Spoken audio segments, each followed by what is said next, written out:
Caros amigos da TV Candidez, estamos iniciando mais um programa Espírita Nova Era. Programa esse que é uma realização da AME, Aliança Municipal Espírita de Divinópolis. E como já é de conhecimento de todos vocês, o nosso programa objetiva levar até os vossos lares os conhecimentos pertinentes à doutrina espírita, os conhecimentos relativos à nossa vida cotidiana e também os princípios básicos que o Espiritismo nos revela. E hoje nós vamos trabalhar uma temática muito importante e que chama muito a atenção de todos os ouvintes, de todos os telespectadores que com certeza nesse momento nos acompanham. Relacionamento conjugal. E para estar falando conosco sobre isso, nós convidamos o nosso amigo Sérgio Bebiano, que é presidente do Centro Espírita Jesus de Nazaré, que fica ali na Rua do Cobre, número 57, a mesma rua do Hospital São João de Deus, próximo ao Rio. Ele é presidente dessa entidade que presta relevantes serviços para Divinópolis e para toda a região. É um prazer recebê-lo, Sérgio. Bom dia. Bom dia, Ives. Bom dia, caros amigos telespectadores. É um prazer e uma alegria muito grande estar aqui mais uma vez. Esse programa que tem ajudado tantas pessoas com esse conhecimento, levando aí aos mais longínquos rincões do nosso planeta, visto que também está na internet, Com certeza. Sérgio, vamos à primeira pergunta. Os encontros afetivos entre casais, eles são pré-estabelecidos no mundo espiritual? Interessante pergunta, Ives e caros amigos, porque como é que acontece isso, né? Aquela pessoa que está ali, que é minha esposa, ela já está predestinada.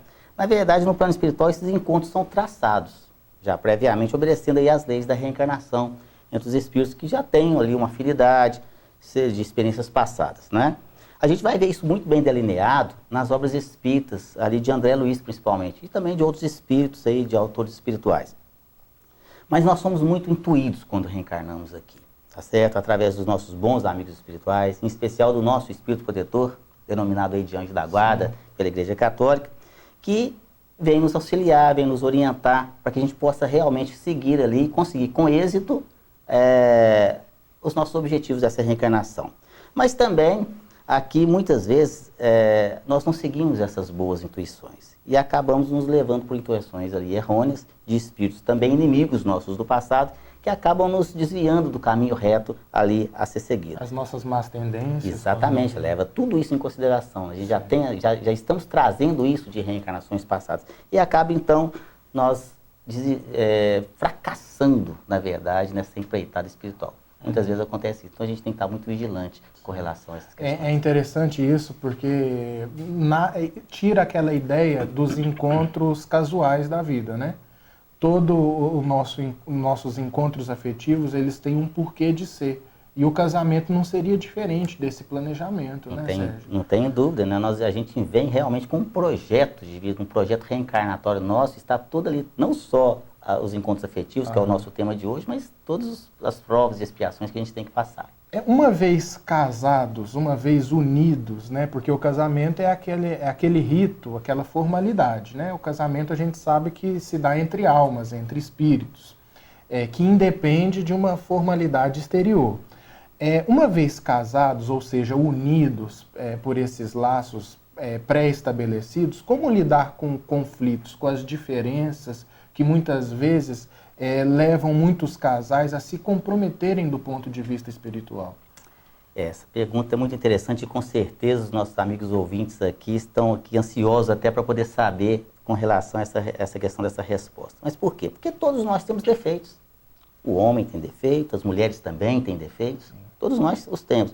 Mas o que não pode faltar num relacionamento conjugal, aliás, não pode faltar em lugar nenhum, mas estamos falando aqui do relacionamento conjugal, não pode faltar diálogo. Sim. De forma alguma pode faltar diálogo. E às vezes a gente vê que, passado aquele momento do namoro, passado aquele momento do noivado, aqui está tudo maravilhoso, e aí começa, então, depois do casal ali casado, começam os conflitos. E aí termina-se o diálogo. E aí começa a complicar o relacionamento, que pode estar ali depois fadado ao fracasso, por causa da falta do diálogo. É fato que a gente vê aí, na questão das conversas familiares ali do casal, a mulher fala mais, né? A mulher fala bem mais do que o homem, né? É da natureza dela, tá vendo? O homem já é uma pessoa mais recatada ali, porque também é da natureza dele. Sim. A mulher já é mais expansiva, a mulher já é mais extrovertida. A mulher, se ela for no vizinho pegar ali uma xícara de açúcar emprestada, ela tem assunto para meia hora com essa casa. Aí ela fala e conta que tinha um cachorrinho branco e tal. E no final ela fala com o marido assim, e aí, bem, você concorda? Ele termina o diálogo com 2 palavras, e pronto. Mas é da natureza dele. Isso não significa que nós não devamos e nos esforçarmos para que nós possamos mudar para isso, né? Mas o homem foi criado assim também. É uma reminiscência até do primitivismo nosso. Isso, e olha só, você já viu festa de aniversário? O homem na festa de aniversário, ele está naquele cantinho ali, de preferência com um copo na mão para evitar até de bater palma. A mulher está ali expansiva, ela está lá brincando, ela brinca com as crianças, enfim. E ainda tem um outro problema também que gera isso aí, que é a questão do ciúme. O ciúme no sentido do sentimento de posse, né? É meu marido, é minha esposa. E aí começa também a gerar um conflito muito grande entre os casais ali. E aí a gente vai ver, meus caros amigos telespectadores, que essa questão de relacionamento conjugal, com relação principalmente à questão do ciúme também, nós não podemos nem segurar demais e nem soltar demais. Isso é igualzinho um brinquedo que existia antigamente, chamava geleca. Se você abrir a mão demais, ela cai. Se você apertar demais, sai no meio dos dedos. Essa é a verdade. Então a gente tem que ter aqui o bom senso ali, cuidar um do outro. Esse é o objetivo do relacionamento conjugal. É um cuidar do outro com carinho, com bastante harmonia ali. E quando tiver o diálogo, evitar também que esse diálogo seja na frente de terceiros. Às vezes o marido e a esposa estão ali com problemas de relacionamento e eles vão querer resolver aquela situação na festinha familiar, com todos... Ou na frente dos filhos, dos filhos. Então, não. Que seja ali entre as 4 paredes, só os dois, e coloca ali as cartas na mesa, vamos conversar, mas uma conversa tranquila, uma conversa amena, serena, sem acusações. Todos nós, tanto os homens quanto as mulheres, têm defeitos. O que não pode haver é a falta de diálogo para que a gente possa resolver essa situação. É um dando a mão para o outro e correr na mesma direção. É isso que nós temos que fazer, meus amigos. E uma coisa que o conhecimento espírita nos favorece, nesse sentido, Sérgio, é o reconhecimento da importância da diferença para o nosso crescimento. Porque muitas vezes um dos fatores que nos levam ao conflito conjugal, ou conflito em qualquer setor da vida, é não respeitar a diferença que o outro me apresenta, no sentido da personalidade, que cada um tem um. Porque no início do relacionamento é muito ilusório aqueles momentos dos primeiros encontros. Às vezes o casal está ali e começa o casal de namorado ali mostrando ali os seus aspectos melhores, né? E com o tempo, como a intimidade ela é altamente reveladora, as diferenças elas vão aparecendo e a gente não pode se iludir, né? Quando o casal está namorando, o homem acha que a mulher não vai mudar e ela muda. E a mulher acha que o homem vai mudar e ele não muda, né? E aí começa todo esse problema todo. O que nós temos que praticar é alteridade. Alteridade é nós entendermos o momento evolutivo que o nosso companheiro, que a nossa companheira se encontra. E saber conviver com as adversidades, saber conviver com a diferença de um com o outro. Com certeza. Ali. E aí nós com certeza teremos um casamento de sucesso. E uma pergunta que é muito, assim, comum da gente ouvir dentro dos centros espíritas e também fora deles, é a questão das almas gêmeas, as famosas almas gêmeas. Sérgio, existe almas gêmeas? Olha só, almas gêmeas é uma expressão popular, né, que designa ali que 2 pessoas são partes de uma mesma alma. Tem a metade de uma alma e de uma metade da outra. Olha, não existe. E é importante aqui, não só para os nossos amigos telespectadores que não são espíritas, que não têm o conhecimento da doutrina, mas também para os espíritas. Tem muita gente que acha que existe alma gêmea. E aí você conversa com uma pessoa, com outra, e fala assim, até hoje não encontrei a minha alma gêmea. Não vai encontrar nunca. Porque não existe a sua cara metade nesse sentido, tá certo? O que acontece, na verdade, na atualidade evolutiva que nós nos encontramos atualmente, são os nossos afetos.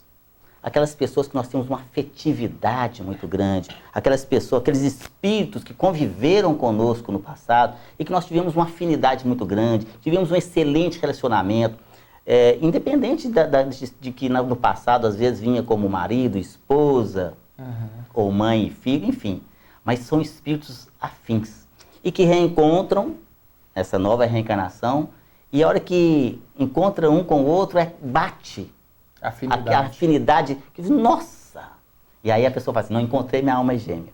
Tá vendo? Mas são espíritos assim. Da mesma forma, o inverso disso também é verdadeiro.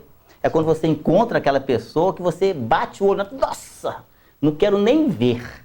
E aí, normalmente, a gente ainda coloca a culpa no anjo da guarda. Fala assim, meu anjo da guarda não bateu com o dele. Não é assim? Na verdade, o coitado do seu espírito protetor, que é o nosso anjo da guarda, está fazendo de tudo para que você possa se aproximar daquela pessoa e você coloca a culpa nele que no seu anjo da guarda não bateu com ele. Mas, na verdade, são espíritos também antagônicos. São espíritos que tiveram problemas no passado, desafetos do passado, que hoje se encontram num processo de reconciliação e que aí, lá no íntimo, guarda aquelas reminiscências daqueles encontros do pretérito.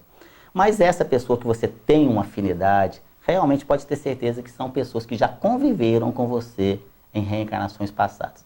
Mas a figura aí da alma gêmea, nesse contexto aí, ela não existe. E o que acontece também, Sérgio, a gente toma como referência as perguntas 301, 302, 303 ali do Livro dos Espíritos, que nos fala sobre essa questão das afinidades entre os espíritos. E é muito interessante um ponto que a espiritualidade coloca através de Allan Kardec, é que mesmo os espíritos simpáticos, eles podem deixar de o ser quando um avança mais que o outro. Então é muito interessante isso, é que muitas vezes os espíritos eles são simpáticos, mas dependendo do progresso que um vai elaborando dentro de si, essa afinidade ela vai deixando de existir. Então muitas vezes quando a gente fala que muitas vezes o casal, algum dos cônjuges na relação ele muda, e às vezes as diferenças elas começam a ficar mais acirradas, muitas vezes eles eram afins, sim, no início, num primeiro momento, mas depois um avançou mais que o outro, um ficou mais preguiçoso do ponto de vista espiritual, e as afinidades elas param de existir, elas deixam de existir. Então essa questão da afinidade ela também é muito importante da gente considerar. Não tem dúvida.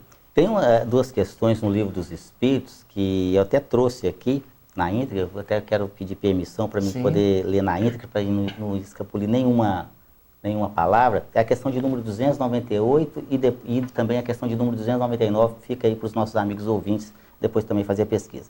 Na questão 298 fala assim, pergunta para os espíritos superiores. As almas que devam unir-se estão, desde as suas origens, predestinadas a essa união e cada um de nós tem, em alguma parte no universo, sua metade, a que fatalmente um dia se reunirá? E os espíritos superiores nos respondem assim, simples, não, não, né? Categoricamente, não. Não há união particular e fatal de duas almas. A união que há é a de todos os espíritos, mas em graus diversos, como você colocou, segundo a categoria que ocupam, isto é, segundo a perfeição que tenham adquirido. Quanto mais perfeitos, tanto mais unidos. Da discórdia nasce todos os males dos humanos, da concórdia resulta a completa felicidade. Sim. É fantástico. O Livro dos Espíritos, meus amigos. Olha, para quem aí, nossos amigos que estão aí nos ouvindo agora, o primeiro livro codificado por Allan Kardec, não deixem de estudar. Sim. É um livro maravilhoso que foi codificado em 18 de abril de 1857. Esse ano completa 60 anos. E ali você vai ter respostas maravilhosas sobre tudo. Essa é a verdade. Sérgio, e o que leva um indivíduo à infidelidade com seu parceiro? Porque é algo também que representa a causa de muitos términos de relacionamento. Essa fraqueza que a pessoa tem que o leva à infidelidade conjugal. Como você acabou de falar, uma das maiores causas aí da dissolução dos casamentos é a questão da infidelidade. Na verdade, além da nossa má inclinação, das nossas más tendências, que nós já trazemos isso das nossas reencarnações passadas, das nossas reencarnações pretéritas, visto que nós já erramos muito. Aliás, a história da humanidade já nos conta isso. Se nós olharmos a nossa história, estudarmos a história da humanidade, aí eu não estou falando de muito tempo atrás, não. Vamos falar aqui dos 200, 300 anos atrás. Nós já erramos terrivelmente, em todos os sentidos. E uma das questões que nós erramos muito foi com essa questão do respeito à família, do respeito à esposa, do respeito ao marido. Tá certo? E aí, além desses erros que nós já trazemos dentro de nós mesmos, né, já inato no próprio espírito reencarnante, tem também a questão dos obsessores. E aí entra ali a questão de espíritos, inimigos nossos do passado, que vêm nessa reencarnação ali tentar nos prejudicar, nos levar aí ao fracasso dessa reencarnação. Esse é o objetivo dele. E aí começa um processo, nos intuindo aí aos erros, colocando pessoas na nossa vida, já nos ensina aí várias obras espíritas. Mas é importante nós ressaltarmos aqui para os nossos amigos aqui telespectadores, que para nós acatarmos essa ideia desses espíritos obsessores, né, dessas intuições, dessas entidades, nós também temos que estar na mesma faixa ali de sintonia de vibracional dele, né, ou dela. Ou seja, nós também temos que estar querendo. Sim, alimentando as nossas más tendências. Porque senão daqui a pouco, né, a pessoa vai falar assim, não, eu ouvi o Sérgio Bebiano falando lá na entrevista lá, e a culpa que não a culpa foi não é minha, não. A culpa é dos espíritos. Eu te traí, meu amor, mas ó, não tem nada com isso. Depois nós temos que conversar com esses espíritos que estão fazendo, que estão querendo avacalhar com o nosso casamento. Quando a gente desencarnar, a gente resolve. Aí resolve esse problema lá. Não é nada disso. Tem a influência, sim. Já nos ensina, inclusive, lá no Livro dos Espíritos, que nós acabamos de citar aqui agora, lá na questão de número 459, quando Kardec pergunta para os espíritos podem influenciar as nossas vidas? E os espíritos respondem, muito mais do que imagineis. De ordinário são eles que vos dirigem. Mas, para isso, nós também temos que estar na mesma faixa. Por isso, a assertiva de Jesus, quando ele fala para nós, vigiai e orai para não cairdes em tentação. E outra coisa também, Sérgio, que é um ponto muito interessante da gente abordar, é que a monogamia é uma conquista muito recente da humanidade. Quer dizer, a poligamia até um tempo atrás era uma coisa muito comum.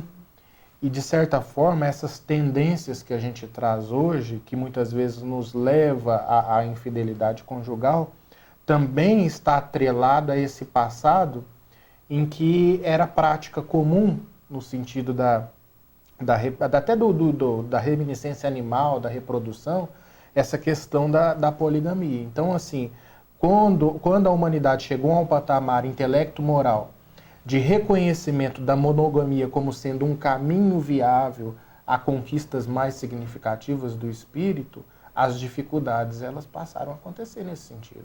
Sem dúvida. Pela toda essa bagagem que a gente já traz. Família é tudo, é o princípio de tudo. O princípio de tudo. É? E como desenvolver o amor, já pegando um gancho nessa pergunta anterior, como desenvolver o amor e o respeito colocando a harmonia em primeiro lugar? Difícil pergunta, né? Mais difícil ainda a resposta. Mas olha só, mas não impossível. Na verdade, o que acontece? A primeira coisa que nós temos que fazer, meus queridos amigos, é aceitar a nós mesmos. E também aceitar a outra pessoa, como ela é, com todas as suas qualidades, com todos os seus defeitos ali. Porque nós estamos aqui para evoluir, em todos os sentidos. Espiritualmente, com plena consciência aqui de todos os nossos defeitos aqui nessa nossa reencarnação. Mas olha só, a preservação do romantismo é de fundamental importância para o sucesso do nosso casamento, para o sucesso do casamento duradouro. Sem romance, não se tem relacionamento. E romance não é erotização. Não, de forma alguma. A gente está falando de coisa muito mais profunda, nós estamos falando de amor, sim, de doação, de estar com o outro, de querer estar com o outro, de agradar ao outro. E aí nós podemos fazer assim. Porque normalmente, depois do casamento, o casal esfria o relacionamento. Quando está na época do namoro, ali na época do noivado, aquela agarração total, aí casa, aí acaba. Não é? E aí não pode. O namoro tem que ser eterno, não é verdade? No início de namoro é tudo de bom. Aquela coisa maravilhosa. Principalmente aí os mais antigos que estão nos ouvindo aqui agora vão relembrar quando a gente namorava na sala, né? E ali era a mãe da namorada lá no sofá, com aquelas agulhas de tricô, de crochê lá, com o olhar assim, ó, desse jeito. De um olho aqui e um outro olho lá, né? Um no peixe, um no gato. E olha lá. E mão com mão só, ali só de mãozinha dada, e se qualquer coisa, opa! O pai, né, na poltrona. Ali, olhar ali. Naquela época não tinha WhatsApp, né? Senão, puxa, sua mãe não vai dar folga, né? Pra sair um beijinho ali, você tinha que levar o sobrinho, levar o irmãozinho mais novo pra ir no cinema, ou dificuldade pra dar um beijinho, né? Aí casa, aí que já não vai ter mais vela, não vai ter mais sogra, aí acaba. Aí acabou o romantismo, não pode. Então, o casal, ele tem que primar pelo romantismo. Às vezes o casal tá ali, e a gente sabe quando o casal tá começando a namorar. A gente sabe direitinho quando é início de namoro. tá lá aquela fungação, aquela apertação, você já vê, isso aí tem pouquinho tempo de namoro. E vai passando, inclusive, na época do namoro também, aquilo vai esfriando, isso aí já tem mais tempo. Tá Quando certo? começa a beijar na testa... Já começa, aí aquele negócio todo, né? Então, imagina um casal que vai lá na Praça do Santuário, nessa nossa pracinha do Santuário aqui de nós ali, né? Naquela noite bonita de luar. E aí o casal ali, os dois abraçadinhos, apertadinhos. Tá parecendo que é chifópocos. Chifópocos é aqueles gêmeos que nascem grudadinhos um do outro, assim, sabe? E apertadinho, aí senta no banco da praça, naquela noite bonita de luar, e ele fala para ela assim, oh, meu amor, as nuvens negras estão encobrindo o luar. E ela fala, ela fala assim para ele, né? E ele fala para ela assim, oh, meu amor, nem as nuvens negras são capazes de encobrir o brilho do teu olhar. Aí passa 25 anos, o mesmo casal, agora casado, porque depois casou, né? Depois dessa casou. Aí no mesmo luar, na mesma praça, aquele lugar maravilhoso, tá lá o casal agora andando. Só que agora ele na frente e ela atrás, né, com os meninos. Aí encontra com um amigo, aí Zé, você casou, casei, e a mulher nem vem aí atrás com os moleques que tá aí atrás. Aí senta no mesmo banco, na mesma praça, e aí ela fala para ele assim, ô marido, as nuvens negras estão encobrindo o luar. E ele fala assim, você não tá vendo que vai chover não, mulher? Bora pra casa. Quer dizer, acabou o romantismo. Não pode acabar o romantismo. Se acabar o romantismo, acaba o casamento. Tá certo? E é com pequenos gestos de carinho que nós podemos cultivar aqui o nosso casamento, o nosso amor. Por exemplo, colocar uma pasta dental na escova dele ou dela. Imagina, você vai lá escovar, oh, que gracinha. Levar um salgadinho para ele na hora que ele estiver tomando banho, uma flor para ela. É claro que no começo, meus amigos ouvintes, vai estranhar. Porque a hora que você chegar perto do marido lá com um salgadinho para ele, ele vai falar assim, que benzinho, a gostosura da sua vida. E então, aprontou. Aí vai falar assim, o que você está precisando, né? Tá precisando de dinheiro? Ou então aprontou algum. Ou quando é o marido que está chegando para a esposa e fala assim, que uma flor para outra flor. Ele vai falar assim, o que você aprontou? Onde você estava? Você estava no boteco, né? Jogando sinuca, bebendo cachaça com seus amigos. Por quê? Porque nós achamos que quando a gente vai tratar bem as pessoas, tem alguma coisa por trás. Sim.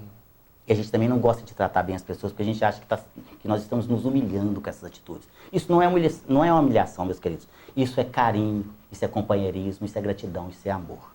Então é dizer todos os dias, eu te amo. Não ir dormir sem dizer eu te amo.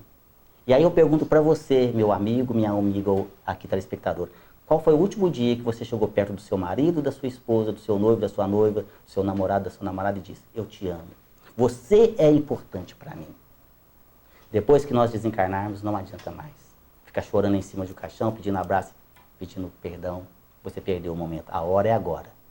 Tem uma palavrinha para encerrar aqui. Eu gostaria de falar para vocês, meus queridos, de uma história que normalmente eu conto. Está lá no nosso site, uma palestra de relacionamento conjugal, lá no site do Jesus de Nazaré, www.jesusnazaré.com.br. Basta entrar lá e vai ouvir essa palestra de relacionamento conjugal. Uma história que se chama Nelkeave. Todos os dias, fale para sua esposa, para o seu marido, Nelkeave. Nelkeave significa, nunca esqueça o quanto eu amo você. Faça isso todos os dias e você terá, com certeza, um relacionamento maravilhoso.